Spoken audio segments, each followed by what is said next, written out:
fans of high-quality entertainment. Time to rank and review Queen, Innuendo. And I know I have Made in Heaven to review last, and I said at the beginning of the series I'm not going to review and rank the later albums like with Paul Rodgers and all that. It just stops at Freddie Mercury. I actually was kind of thinking I should just stop with this one, but there'd be complaints. So I am going to take my time and listen to Made in Heaven a few times. And I've heard it a little bit, but I really need to dig into it and see what I think. And there's a live chat this Saturday at 4 p.m. Eastern Standard Time with Fit to be Tie-Dyed and a couple of guests, possibly. Innuendo is the 14th studio album by the British rock band Queen, released on February 4th, 1991. Produced by David Richards and the band. It was the band's last album to be released in lead singer Freddie Mercury's lifetime, and their most recent one to be composed of entirely new material. It reached the #1 spot in the UK album charts and stayed at the position for 2 weeks, and also peaked at #1 in Italy, the Netherlands, Germany, and Switzerland, staying at #1 for 3 weeks, 4 weeks, and 6 weeks, and 8 weeks, respectively. It was the first Queen album to go gold in the US upon its release since The Works in 1984. And then it just goes on about it being recorded between March 1989 to November 1990, and of course Freddie Mercury was diagnosed with AIDS, but it wasn't public yet. And it also mentions Queen, returning to their roots with a more harder-edged rock sound overall, and some complex musical compositions, and strong vocals from Freddie Mercury, ranging over 3 octaves, from F2 to A5, whatever that means. 9 months after the album was released, Freddie Mercury died of AIDS. Very sad. So this was actually the first Queen album I ever bought since. I think the last one I bought was The Game, which I really did enjoy. And then, Flash Gordon came out, had no interest, and then I just never bought any more Queen albums. But I bought this one when it came out. When it came out, I'm all excited. When it came out, and I enjoyed it right away. But for the longest time, I did not like the songs All God's People and The Hitman. Those were the two, at the time, those were my 2 least favorite songs, but everything else I really enjoyed. But times have changed. The production, it sounds marvelous. I give it an A+. The cover, love it, like it, or hate it. I love it. But, that being said, I don't know if this is the back cover of the vinyl, but even the back covers would make for a really cool album cover.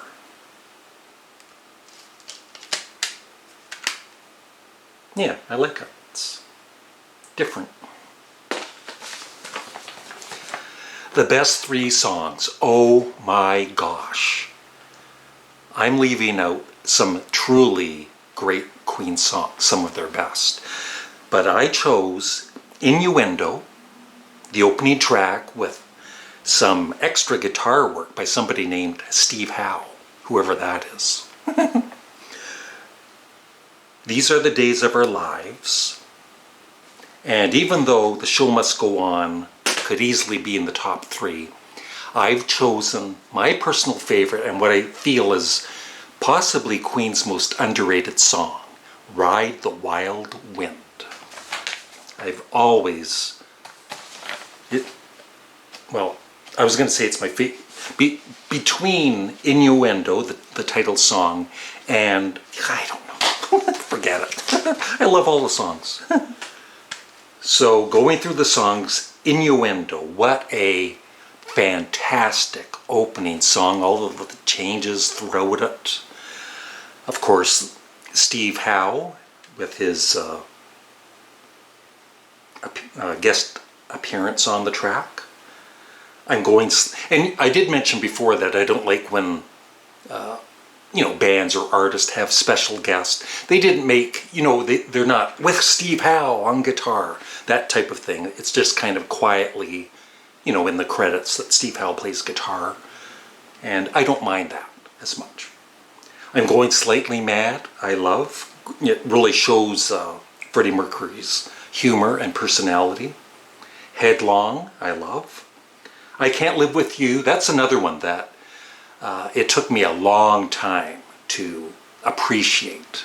And I don't force myself to love songs. I know maybe some of you think I do, like especially when I'm doing these series. I don't. If there's a song that I don't like, I'm going to say I don't like it. But overall, Queen, doing this discography, I always knew they were one of the greatest bands ever, seriously. But what has kind of surprised me is those 80s albums like The Works, The Miracle. They are better than I thought they were. Ride the Wild Wind, like I said, one of my all-time favorite Queen songs. Not just underrated. It would probably be in my top 10 Queen songs. All God's People, I finally, listening to this a couple more times because I hadn't listened to it in a while. I don't know if it's because I'm listening to their entire discography, but I love the song now and the production and everything. These Are the Days of Our Lives, plus the video, of course, is just so emotional. Delilah, right away, I love that. I have cats, and it's a cute song. It's a funny song. It's a lighthearted song. Freddie Mercury sings it really as well as ever. And I don't know if people don't like it because of the lyrics. I don't know. It's just a lighthearted song, and I've always enjoyed it. Delilah, Jinx. See, it's not the same. Jinx. The Hitman, which I used to feel, just like some of their 80s songs, at first I thought it was kind of a forced rock song, and maybe it is in a way, but hearing it again, especially last night, I enjoyed it more than ever. The guitar work, the whole band is so awesome. But once again, there's no lead vocal by Roger Taylor. It would have been nice to have one song with his lead vocals. I believe Ride the Wild Wind is his song. And yeah, Ride the Wild Wind on the bonus EP, early version with guide vocals. So that might be, I don't really focus on the bonus material.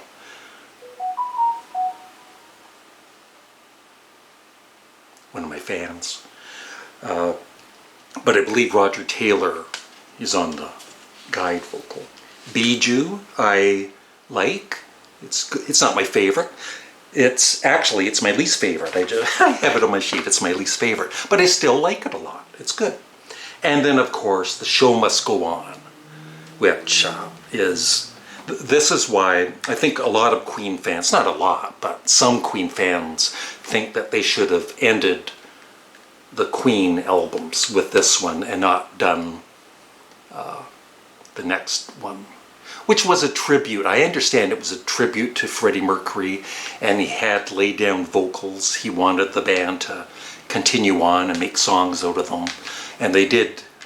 I need to listen to it a few times, and who knows, but it would have been nice to have this as the final Queen album instead of Made in Heaven, or the later ones. In my ranking and rating,